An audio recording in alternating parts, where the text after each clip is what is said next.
Indian Lady ride with me on the Bad Boy. We'll be back on the road again soon. I'm healing up pretty well. I'm still a little bit sore, a little bit back in blue, but I'm gonna be all right. I would normally make this derby cover adapter plate out of a piece of fresh, clean, new billet aluminum precision plate. I have a bunch of it, but it happens to be down in the next county south of here, and that's a few hours for me to run down, grab that, and come back. I don't really feel like doing that right now. So I found a piece that I had been using for something else. I drilled a few holes in it.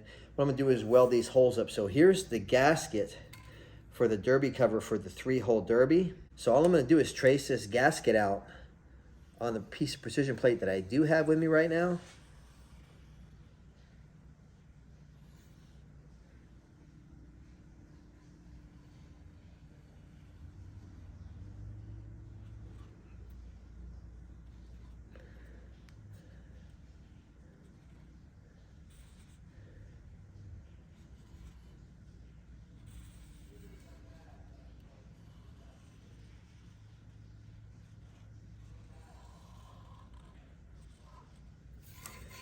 So there I've got it traced out. What I'm gonna do is I'm just gonna weld these holes up with my TIG welder and clean this piece of plate up so that I can move forward without having to lose the time of running down and grab a clean piece of plate. You know, creates a little work for me, but easy enough fix. I weld every day. Only gonna take me a few minutes.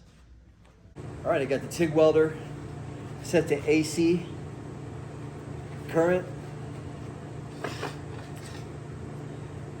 I'm up at 200 amps. I'm just gonna come in here in the middle and start to weld up this small middle hole. It's gonna get loud.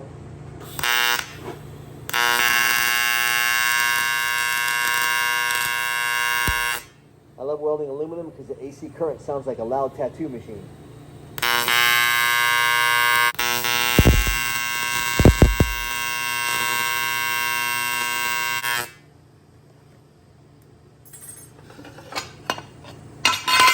While I'm letting those welds cool, I'm gonna go ahead and set the Indian Larry 5-hole derby cover up to be machined. In order to machine it, I need to be able to hold it in my lathe. And in order to hold it in my lathe, I need to drill and tap the backside of it. So I found the center from the old machine marks on it, and I'm just gonna hit it with a center punch. And now I'm gonna drill and tap it, but I'm gonna drill a blind hole that won't go all the way through the part. So it's gonna be a pretty shallow hole, and tap it with a bottoming tap. And then I can attach a piece to it to spin it in my lathe. I need a way to hold it. I'm gonna trim all this outside material off for the 5-hole derby because the 5-hole derby is way bigger than the 3-hole derby. This is the gasket for the 3-hole derby. So I'm gonna trim this part down quite a bit so that it will match my motorcycle. A lot of work, but it's worth doing because the 3-hole version of all of the Indian Larry derby covers are sold out. So my only choice is to make something and fix what I've got. All right, here's my move. I need to drill through this as deep as possible without breaking through it so that I can drill and tap my hole. But I need to know how thick the part is. So I just lay it flat on the table, and I lay a straight edge across there. Then I grab another straight edge and just go down to the table to measure my depth. And what I come up with is it's 5/8 of an inch thick. So I'm only gonna drill down into it a little bit less than 1/2 of an inch, which is 4/8 of an inch. So I'll drill into it about 1/2 inch, a little bit less than that. I'll set that up on my Bridgeport, and that way I know I don't break through the part. Let me show you setup on the Bridgeport. I've just got my part set up here, and what I'm gonna do is contact my bit. I look at my scale right here. So I'm at 5/16 of an inch right now. So I wanna add 1/2 an inch to that, and then maybe back off a 16 so my bit doesn't break through.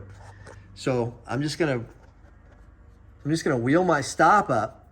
So what I'm doing is coming all the way up here. So I'm about 7/16 of an inch, which is less than 1/2 an inch of penetration into the part.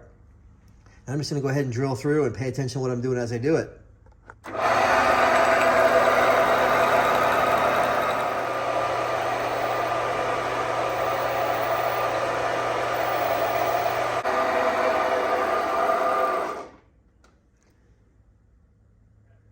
So there's my blind hole. You can see it doesn't go all the way through. And I got real close, but I didn't go through, so now I can go ahead and hit it with my bottoming tap and have a way to center this and machine it in my lathe. And so I got a bottoming tap. You can see it doesn't have much of a point to it. It's a little harder to start a bottoming tap, but I put a little cutting oil on the tap. I'll be all right. I got a nice ratcheting tap handle, which allow me to keep it nice and straight. Now I'll just set up a square and make sure I'm square in all my planes as I go ahead and cut, and I am. And there we are.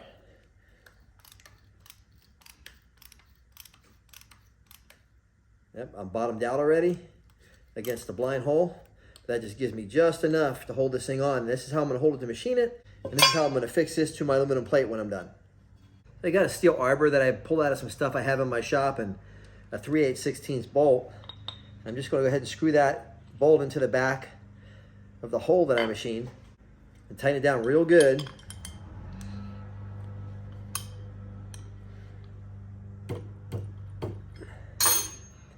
And this arbor is how I'm gonna hold the part in the lathe. I'll go show you that right now.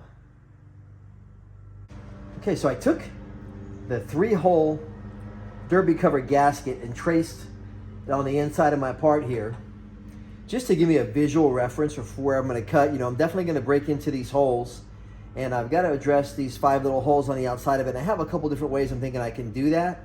So now I'm just gonna chuck it up in the lathe using my arbor on my 3-jaw chuck.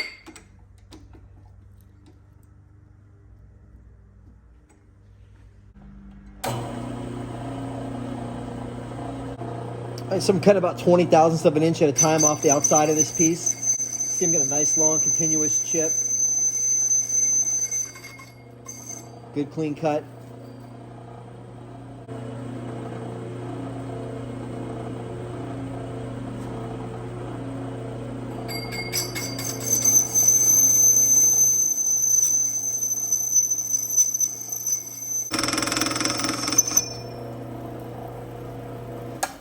All right, my cut's got a little noisier. That clicking noise you hear is because now I've broken into where the 5-hole derby cover mounts to the bike. So because I'm breaking into those bolt holes, I get what you call an interrupted cut. That interrupted cut is making that clicking sound. So that's all that noise is.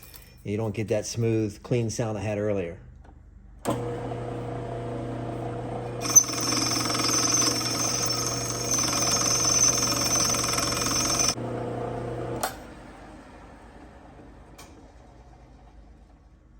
All right, there's my cut. I got down close to the mark I made with the gasket for the 3-hole cover. I'm gonna go ahead and take the part out right now. And if I need to bring this down in size anymore, I can go back and put it back in here and do it. But right now I'm gonna bring this down and start working on the other piece that I welded up.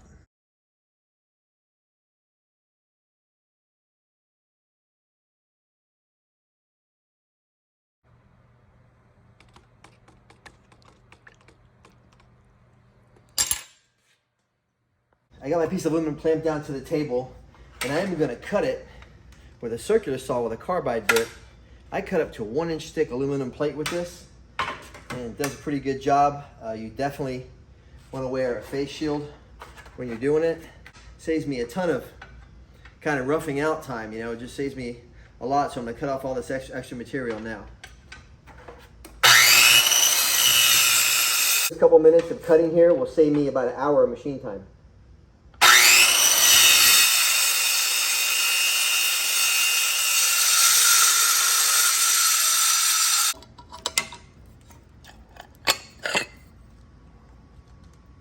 I'm gonna draw a chord, which is basically a line that goes across the diameter of my circle. Then I'm gonna take my scribe and make sure my scribe is longer than 1/2 the length of my chord. And I'm gonna go ahead and draw an arc that goes across that line. And then I'm gonna go back to the other side of the circle where the chord meets it and draw another arc.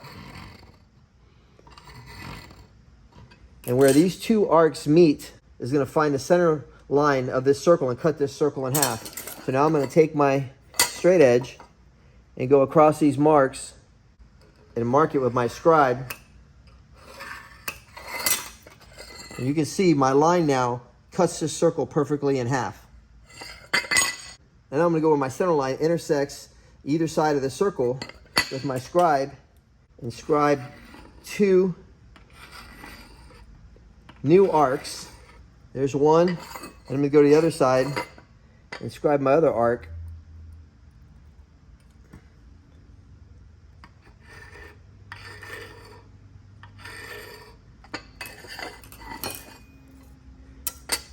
And where those 2 arcs intersect is going to give me another line that cuts the circle in half that intersects the first line I drew at 90 degrees or perpendicular, and that's going to give me the center point of my circle. It's hard to see in here with the light glare, so I'll mark it off with a Sharpie just so I don't get confused. Now I can see them so much better. And even if I'm a little bit off, it doesn't matter because I got some extra material here to work with. And I can machine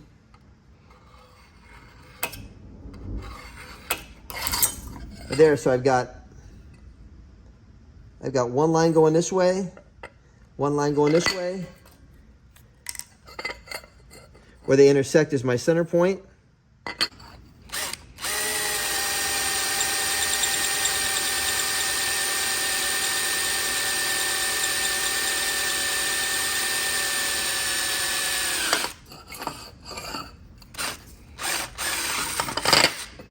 And now I got a hole in the middle of it. I can use the same arbor I use to machine this cover to hold up my lathe and cut this outside surface and get it perfectly round, based around this center. Same exact procedure as with the Indian Larry cover. I'm just gonna go ahead and run my tap down this hole so that I can use my arbor to hold it in the lathe.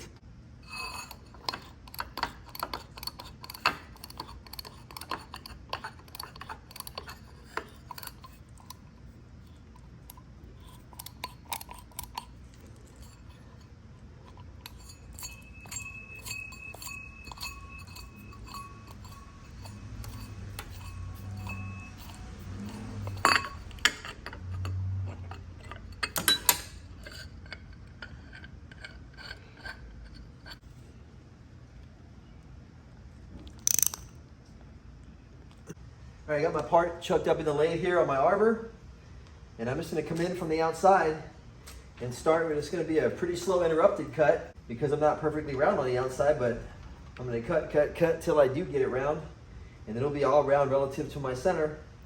And more importantly, this part will be perfectly round relative to this part, and I can use the formerly 5-hole Indian Larry Derby cover on my 3-hole 1997 Harley-Davidson BadBoy Derby. So I'm going to come in real easy with my cutter. You can hear it start to sing.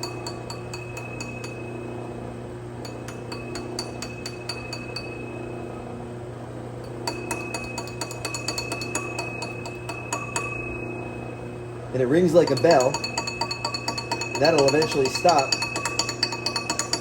when I get the part fully round and have a nice, smooth, continuous cut. So I got my gasket laid up against my machine part that I'm making. I think you can kind of see what I'm going to do here. So I'll drill the 3 holes off the gasket. That'll locate them for me. And then I'm going to use a set screw with this threaded hole I did to screw these 2 pieces together. And then I've got my Indian Larry Derby cover for the BadBoy. So I've got this thing round now. Now I'm just going to come in and with the cutter on the lathe real lightly skim these weld marks where I filled those holes and skim them so this is a nice flat surface.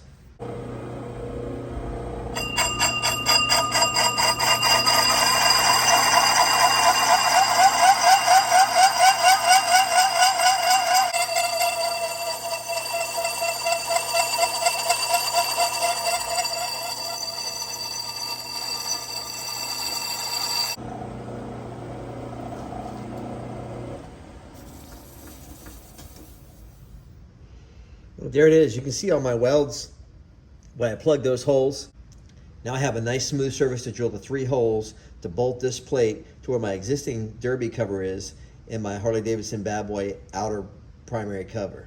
Before I can drill these 3 holes to mount my derby cover to the primary, I need to index the outer cover, because what's going to happen is this, whatever hole is at the top, you want the Indian Larry cover to be vertical when it's completely fastened. So this is going to spin on with threads, and it may want to stop here, here, or here. So I need to fasten this to this cover first and find out where the top is and index it.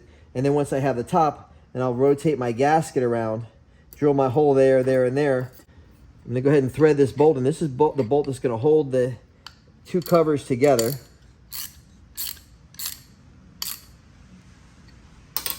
Right? And then I'm going to thread that together like that. Now I got them completely fastened together and tight, and they'll go tighter. You see I've got the original bore here at the top from the 5-hole, so I'm going to mark that with my Sharpie, knowing that I'm actually going to tighten a little more to get this thing on here so it doesn't vibrate off. So I'm probably going to want to put my top hole somewhere around here that's in the tightening direction of this cover. I'll take these 2 back apart.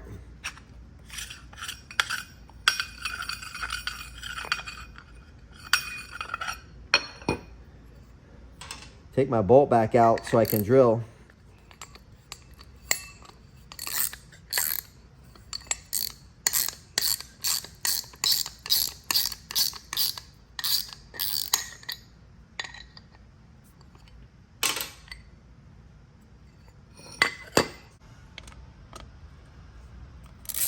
Here's my banged up primary after the wreck. I'm going to replace this derby and primary. The derby's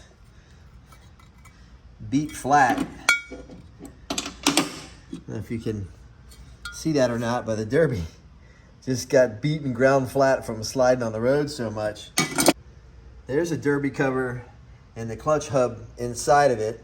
I'm going to use 3 holes from this derby cover. I'm going to clamp these 2 together, use my transfer punches, and transfer these holes in and drill them in the drill press real quick and easy. My Bailey B-roll is right behind my Bridgeport, so I'm just using this as a work table right now. But I'm going to go ahead and center my existing derby cover that got damaged on my aluminum piece. I'm going to hold it down with a C-clamp so that I can locate these 3 holes accurately, because I know they're in the right spot from the original Harley-Davidson derby.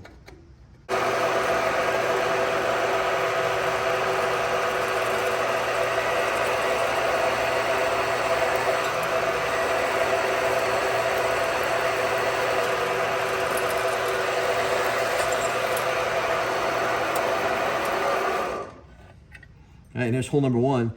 I'm gonna go get the primary derby bolts from the bike and use them to locate this 1 hole so that when I do the other 2, in case something tries to move, my holes won't be off location. I'm gonna put this bolt in the hole I just drilled like I told you. Then I'm gonna move over here to my next hole and drill.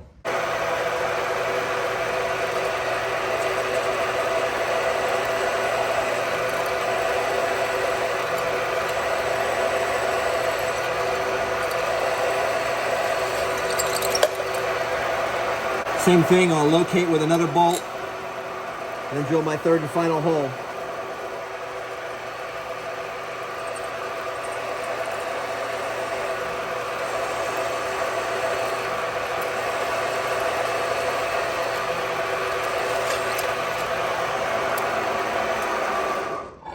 All right, I got all 3 holes drilled now. I can take this apart. Now I'm just gonna come in with a countersink bit and countersink each hole for my countersunk Allen bolt.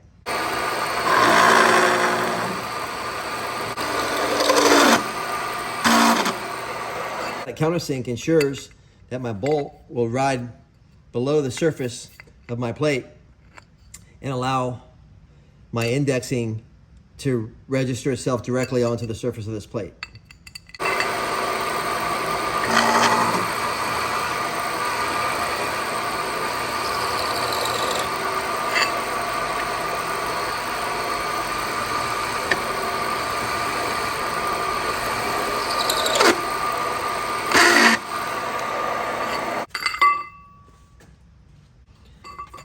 quick deburr with a piece of emery.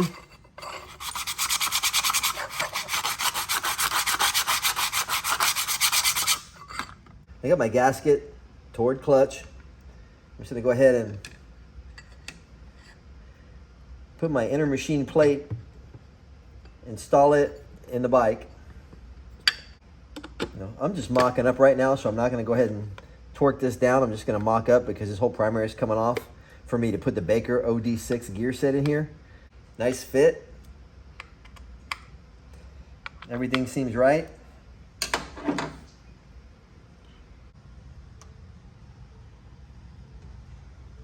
I'm just going to go ahead and thread on my Indian Larry Derby. I'm not going to go all the way on and torque it down tight. You can see as I start to push it, I'm indexed perfectly vertical.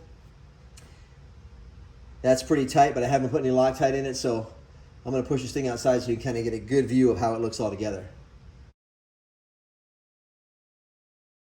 I'm going to start stripping the bike down. I'm going to take it apart, take all the damaged parts off of it, kind of make an assessment of what it needs, everything I need to replace. As I remove parts, I'll notice things that are damaged and need to be replaced or that need to be repaired. So it's just a good first move for me to kind of start taking it apart and really making a note of everything that I'm going to have to go through.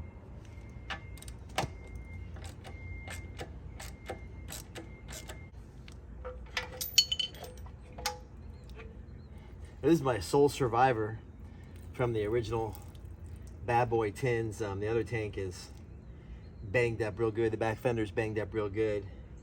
I am going to repair both of those in time, but right now I'm going to put another set of tanks, another fender on it just for the time being, and then I have to go back and fix this because this stuff is barcode tags from Harley-Davidson on it, from when they were manufactured.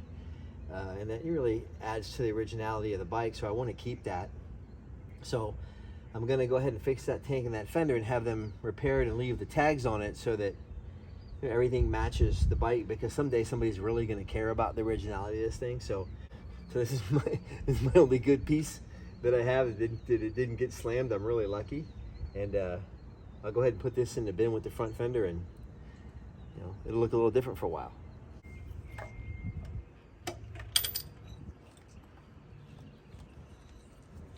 Now there's Beauty and the Beast, and you see just how hard that thing got slammed in there, how hard that crease is.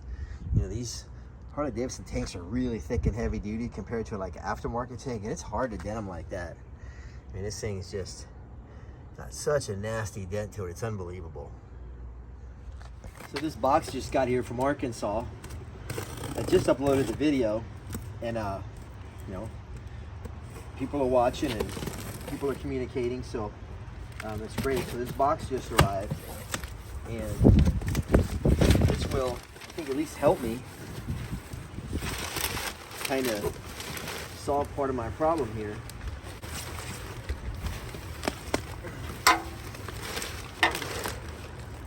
Set of Harley-Davidson BadBoy tanks. These are, not the right color, obviously. They're, I think, 1996 tanks. Yep, January 31st, 1996 they were made. So they're 96 tanks, but that's probably what I'm going to have to do is put something else on here, because this is such a rare color combination. I'm probably not going to find this tank. The left tank's almost always the one that takes the slam in the motorcycle accident, so the left tanks are the hardest ones to find. And then this color is just super hard to find, so I'm probably going to have to fix this. So for right now, I can at least put these on. It's got a dent right here. He told me about it before he sent them to me, but I know about the dent. I'll get the dent out. That's not a big deal. And the emblem's a little messed up, but I can put these on and at least have something to ride, as I fix it up until I get everything, and then I can finally get it back to the way I want it, which was pretty close to that a week ago. But anyhow, all right, I'm out here in the rain working. I'm so excited about getting the derby cover on and starting to get this bike back together. It needs a lot of work before I'm able to do anything with it.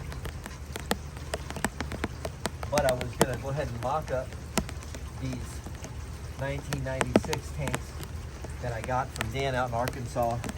Totally hooked me up with a nice set of tanks that can get me back on the road I figured I'd come in and hang at least the left side tank on here and give you a visual so you can see what the bike's gonna look like when it's back together with the Indian Larry derby cover, because I gotta have Larry riding with me. So I'm gonna pop this on here real quick, and then we'll push it in and out of the rain and go home and spend some weekend with my kids.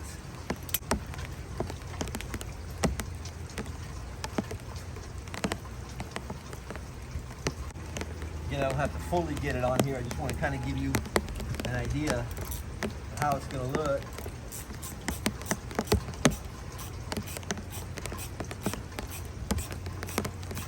And I'll run this set of violet and red scallops until I find the time to go back and fix what I damaged.